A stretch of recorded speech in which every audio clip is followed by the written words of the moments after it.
Entro en la Plaza Miserere, se me vienen encima, te diría, 500, 600 personas. Lo vi por lo menos entrar y salir 10, 11 veces. Y en un momento no lo vi más.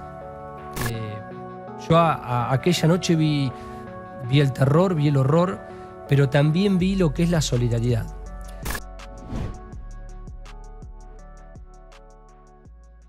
Muchas gracias por venir a nuestro espacio y contame qué recordás de esta historia. Miraba con atención a Rosa y un poco pensaba lo que vivimos aquella noche. Te cuento un poco la previa de lo que pasó. Yo en aquel momento trabajaba en Radio Mitre, yo hacía la madrugada de la radio, era el 30, ya estaba de vacaciones, entonces vivía aquí en el microcentro de la ciudad, la voy a buscar a mi novia, la dejo en mi casa y veo en la televisión de que, bueno, había salido de que había empezado un incendio.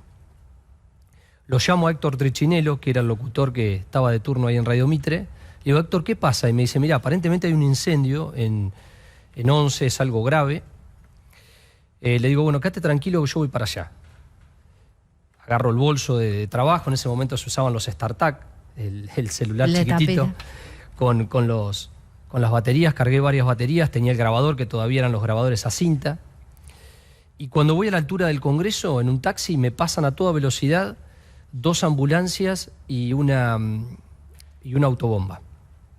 Entonces, ahí tuve la sensación de que algo extraño estaba ocurriendo, no había nadie en la calle. El incendio empezó a las 22:20 y yo habré llegado a las 22:40, es decir, 20 minutos después, ahí en una cosa muy inmediata. Ya la policía estaba cortando el tránsito, para el taxi, yo me bajo a toda velocidad y cuando entro en la Plaza Miserere se me vienen encima, te diría, 500, 600 personas. Se me pone la piel de gallina. Agarro el teléfono, llamo a la radio, le digo a mi compañero, le digo, Héctor, cortá la transmisión, hagamos algo porque esto es un desastre, es una tragedia nacional.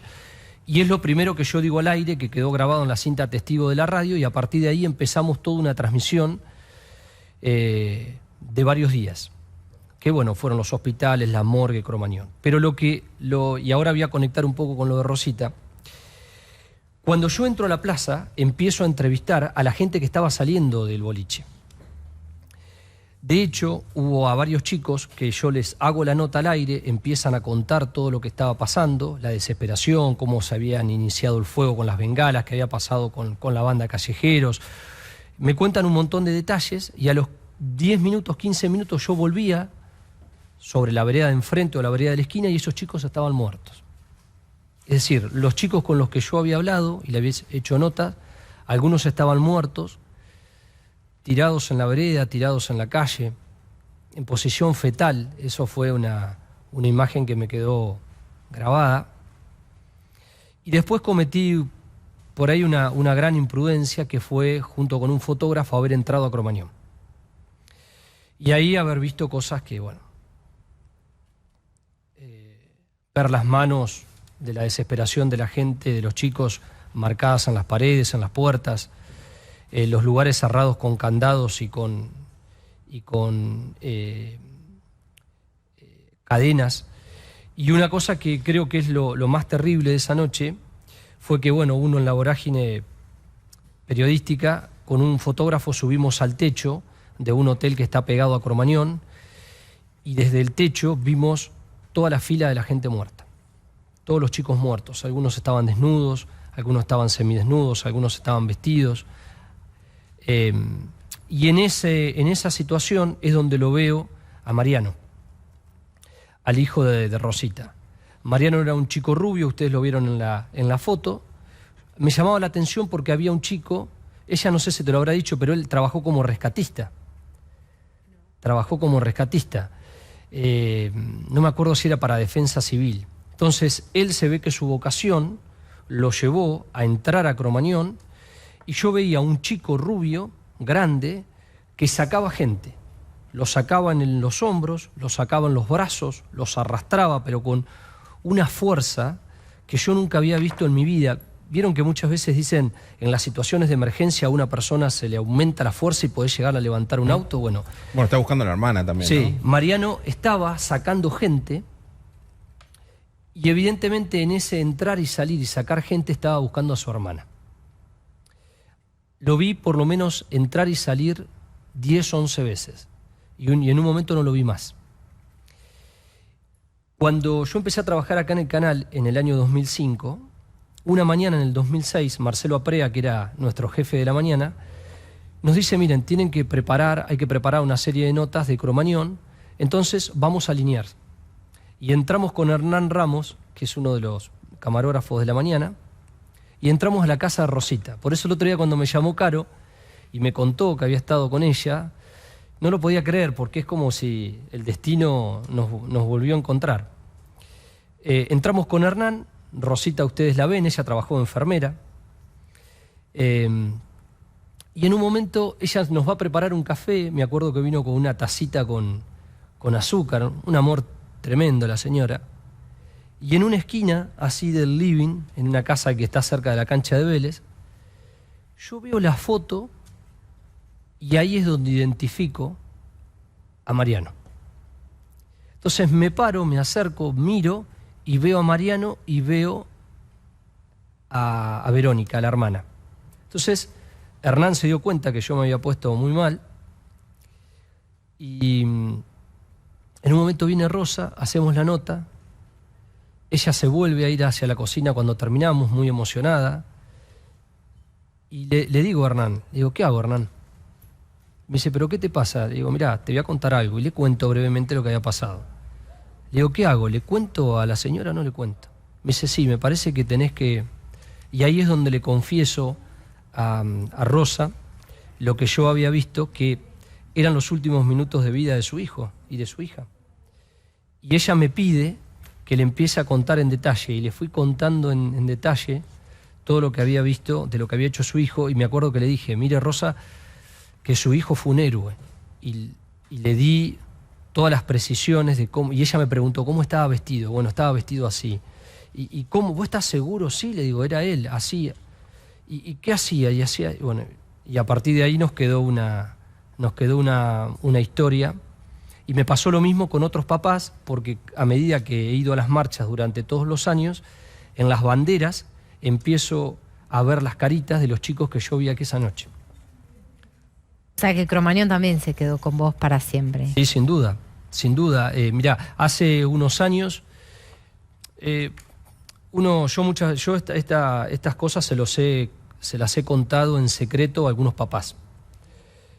Lo he hablado con los papás personalmente. Primero en la asociación que se creó ahí en 11, en la estación 11, ellos crearon la asociación ahí tienen las oficinas, y les fui contando a los papás lo que había visto. Pero después es una historia que preferí nunca contar, hasta que un día nos invitaron a la legislatura porteña, Nilda Gómez, nos dieron un premio a los periodistas que habíamos sido los primeros en llegar al lugar. Estaba Marcela Ojeda, estaba yo, estaba un periodista del diario La Nación, y ahí por primera vez en público contamos lo que habíamos vivido aquella noche. Yo aquella noche vi el terror, vi el horror, pero también vi lo que es la solidaridad. Porque había gente, por ejemplo, que tenía locutorios que se usaban en esa época y venía a ofrecer gratis a las familias que fueran a los locutorios para usar los teléfonos. Había gente que traía agua mineral y aparecían en autos, y en autos particulares se usaban como ambulancias. Había gente que venía a traer toallas, y bueno, los días posteriores en la morgue, en los hospitales, en las oficinas del gobierno, por ejemplo, que en ese momento estaba Ibarra, todo lo que vimos después es como una película que, bueno, cada vez que yo me encuentro con alguno de ellos en la calle es como volver a recordar todo lo que vivimos esa noche. Fue muy duro, fue una situación tremenda, la verdad que es muy triste, muy triste. Y es muy impresionante cómo, y de verdad lo digo porque surgiste en el relato de Rosa 2 veces, en ese recuerdo indeleble, cómo de alguna manera quienes son testigos, los periodistas somos testigos, y vamos, de alguna manera también formamos parte a veces de esa historia, porque esa historia nos sacude a todos. Imagino vos ahora sos papá, ese tormento que es haber visto lo que pasó en esa noche, por momentos debe ser insoportable. Sí, a ver, mucha gente me pregunta por qué morían los chicos. Los chicos morían porque lo que estaba en el techo, los paneles... poliuretano. Sí, tenían mucha fibra, y esa fibra, vos en un lugar cerrado como ese, la absorbían, y esa fibra quedaba impregnada en todo el aparato respiratorio, sea en la tráquea, sea en los pulmones, y muchos chicos murieron por eso. Lo más terrible de estar adentro de Cromañón, mi papá fue bombero durante 40 años, y él siempre, a mí y a mi hermano, nos daba como determinadas recomendaciones de, por ejemplo, vos cuando estás en un lugar cerrado y hay una situación de incendio, es muy difícil que el lugar se prenda fuego en su totalidad, excepto que haya combustible o gas. Entonces, vos lo que tenés que hacer es siempre buscar un lugar de refugio o una salida alternativa. Por ejemplo, el humo va a determinada altura del piso, con lo cual vos tenés que tratar de tirarte lo más pegado posible al piso, y si podés mojar un trapo, cualquier cosa, y ponértelo en la boca para que no te afecte el humo. Recordando siempre lo que mi papá nos decía, aquella noche en Cromañón vos te das cuenta lo que es una situación de emergencia. La gente no pensó en hacer absolutamente nada, lo único que pensaron en la desesperación es salir todos hacia adelante, hacia las puertas, y al encontrarse que el lugar de salida era muy fino y que además las puertas estaban cerradas con candados y con cadenas, lo que nosotros vimos es que muchos chicos murieron aplastados. Fue una estampida. Y de hecho, cuando vos veías en el lugar, los cuerpos estaban contra las puertas y contra las paredes. Y ni hablar del trabajo de los bomberos, de la policía, de los médicos, de la gente de defensa civil, de muchísimos civiles que fueron a ayudar aquella noche. Yo creo que hoy, a pesar de todo el tiempo que pasó, no se tiene una dimensión de lo que fue Cromañón. No, es inexplicable que haber pasado. Eso. No hay una dimensión de lo que fue Cromañón, porque lo que nosotros vimos en los baños de Cromañón, pensar que en ese lugar tan reducido, tan chiquito, no había agua, y si vos vas hacia el patio de Cromañón, ahí estoy viendo unas imágenes, había como unas salidas que daban hacia el Hotel Park que está al lado, y estaban cerradas. Es decir, la gente fue y chocó contra las puertas y no pudo salir. Claro. El argumento que por lo menos se pudo reconstruir después es que Chabán mandaba cerrar muchas de esas entradas para que nadie se colara a los espectáculos. Mirá, lo que estamos viendo ahora, lo que dice Nacho, ahí tenés parte de lo que era el baño, mirá. Y tenés también las puertas totalmente cerradas. Una situación de no creer.